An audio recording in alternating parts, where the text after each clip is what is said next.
रात के सन्नाटे में एक चीख गूंजी। दरवाजा टूटा। माँ की लाश खून से लथपथ, पिता जख्मी, बीच में एक मासूम सी लड़की, आईआईटी टॉपर, कांपती हुई। चोरों ने हमला किया, यही उसकी कहानी थी। लेकिन क्या सच इतना सीधा है? हर चेहरा शक की परछाई में, एक झूठ जो 2 कत्ल ले आया। तैयार हो जाओ इस रहस्यमय सस्पेंसफुल सफर के लिए। सच्चाई आपके होश उड़ा देगी। कहानी अच्छी लगे तो शेयर जरूर करना, अगर डेटा रहेगा आखिर तक। दिल्ली में अमीर इलाके में शर्मा परिवार का आलीशान बंगला था। रात के 11 बज चुके थे। अचानक शोर मचने लगा। 3 मास्क पहने आदमी अंदर हवेली में घुसे। सीमा शर्मा, जो वो लड़की की माँ थी, वो सो रही थी। उनका गला काट दिया गया। पति रमेश ने बचाने की कोशिश की, लेकिन लोहे की रॉड से सिर पर वार कर दिया। वो खून बहाते हुए गिर पड़ी।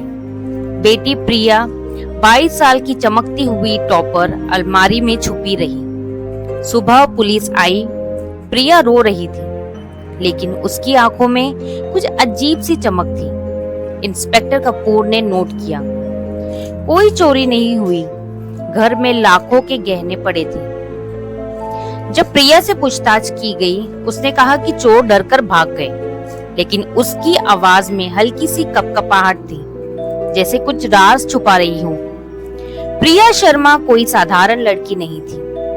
न्यूज चैनल पर छाई हुई आईआईटी टॉपर, स्कॉलरशिप होल्डर, डॉक्टरी में एडमिशन किया था। सब बोलते थे गोल्डन गर्ल, लेकिन घर के अंदर तस्वीर अलग थी। सीमा और रमेश को शक हो गया। प्रिया की मार्कशीट चेक की तो कुछ गड़बड़ लगी। कॉलेज रिकॉर्ड्स मैच नहीं कर रहे थे। प्रिया हंसकर टाल देती, लेकिन माता पिता का चेहरा बदलने लगा। रमेश ने कहा, बेटी तो कुछ छुपा रही है। प्रिया की मुस्कान में अब कड़वाहट घुल आई। क्या वो परफेक्ट इमेज बचाने को कुछ कर सकती थी? उसकी आंखें अब सस्पिशियस लगने लगी। फिर संदिग्ध किरदार उभरे। गोविंद, इलाके का ट्रक ड्राइवर, प्रिया को पार्टियों से जानता था। पुलिस ने जब उससे पूछताछ की तो उसके चेहरे पर पसीना छूट गया। उसने कहा कि उस रात वो दिल्ली से बाहर था, लेकिन उसकी जेब में नकद का बंडल मिला।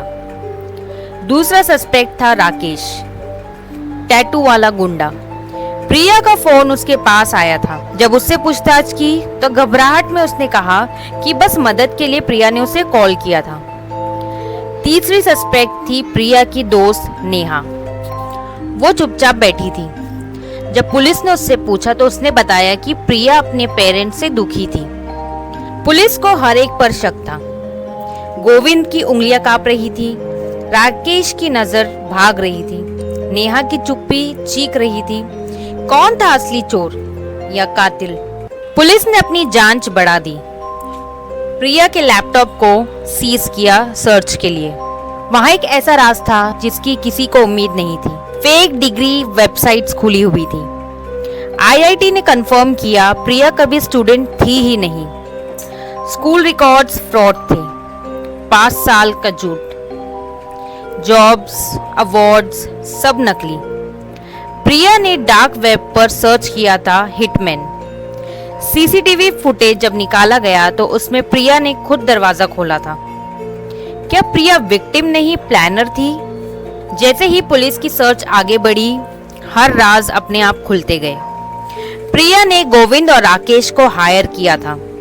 2 लाख रुपए एडवांस भी दिए थे। प्लान सिंपल था। होम इन्वेजन का नाटक करना है और माँ बाप का कत्ल करवाना था। माँ को पहले मारो और पापा को घायल कर दो। वजह ये थी कि उसके पेरेंट्स ने उसका फेक करियर पकड़ लिया था। प्रिया का पूरा एम्पायर ढह रहा था। शादी के प्रपोजल्स, जॉब ऑफर्स सब झूठ पर टिका हुआ था। वो फ्री होना चाहती थी, पैसों और नई जिंदगी के लिए। जब प्रिया को हिरासत में लिया तो उसने कन्फेस किया कि उसके पेरेंट्स जो थे वो उसकी राह में रुकावट बन रहे थे, क्योंकि उन्हें प्रिया के फेक डिग्रीज का पता चल गया था और वो ये झूठ बर्दाश्त नहीं कर पा रहे थे। रमेश को जब हॉस्पिटल में होश आया तो सच्चाई जानकर वो टूट गया। गोविंद राकेश को गिरफ्तार किया गया। नेहा गवाह बन गई।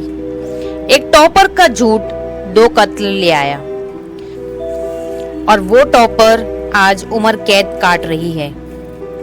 क्या आपने सोचा था एक ऐसा ट्विस्ट? कमेंट में बताना। प्रिया दोषी है या विक्टिम?